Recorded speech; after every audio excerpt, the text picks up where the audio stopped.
Thanks for tuning in to the Urban Scope podcast. Back with another hip hop topic.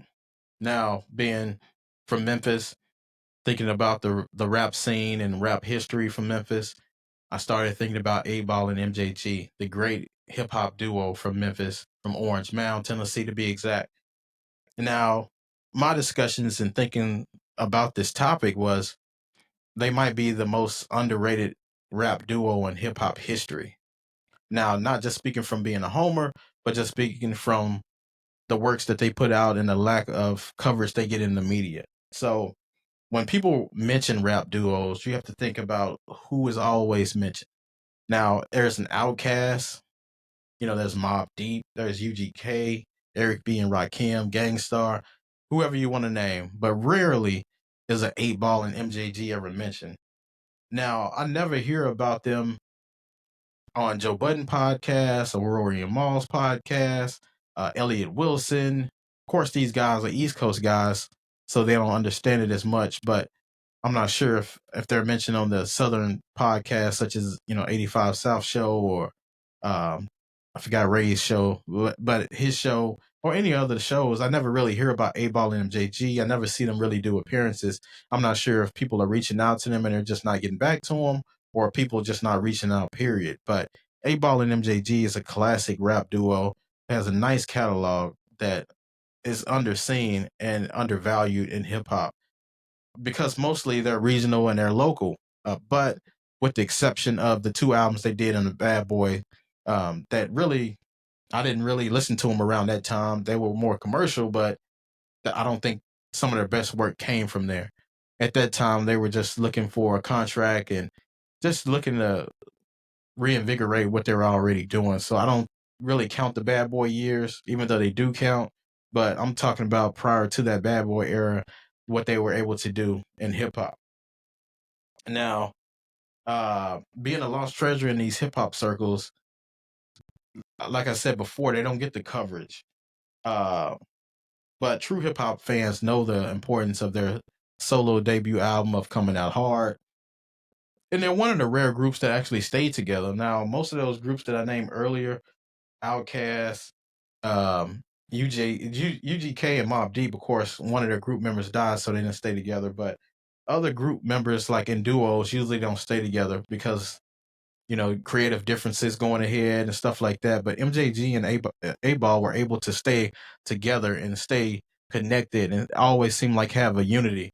Two different type of personalities, it seemed like, but artistry wise, they seem to remain connected. And that's the important part of being a duo because, once you start getting success, somebody start thinking they're better than the other one, or somebody say they bring more to the table, so then they start to split up. But 8Ball and MJG never appeared to do so.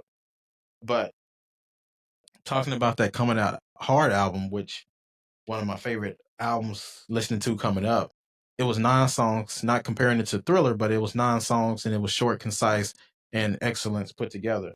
And it had no skips on it really. So when you're thinking about a song like Mr. Biggs or the Coming Out Hard single named after the album, the rapping was just top notch and it was playalistic. And being from the South, they had that rap style of being the players and being pretty much womanizers and things like that. But that was the style back then. Being in the South, even Outkast had shades of that from Southern playalistic music and Quemini and all these things. That was their persona.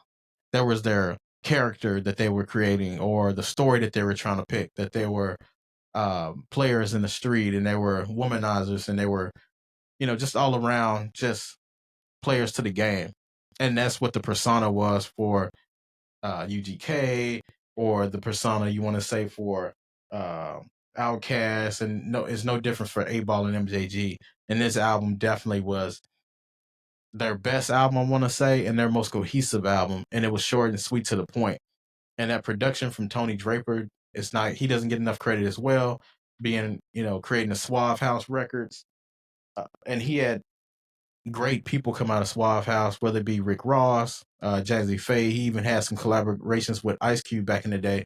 I don't think he was ever really signed to the label, but he was like an affiliate of Suave House coming down in Texas, especially being from Houston, because back in the day, 8Ball and MJG couldn't go to Memphis for a deal because really Memphis wasn't really on the scene. Houston was coming up with Suave House and Jay Prince's label.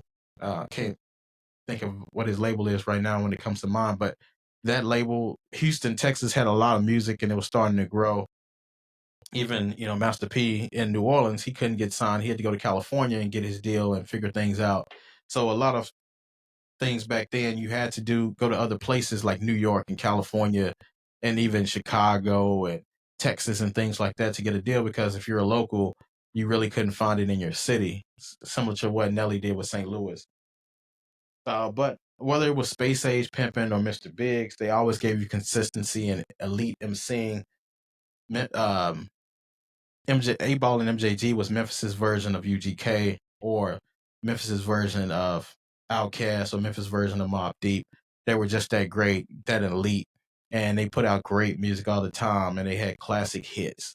So if you haven't checked it out, definitely check out 8Ball and MJG. One of the best, greatest, some of the greatest, best rappers from the Memphis area. And as always, until next time, I'll see you next time.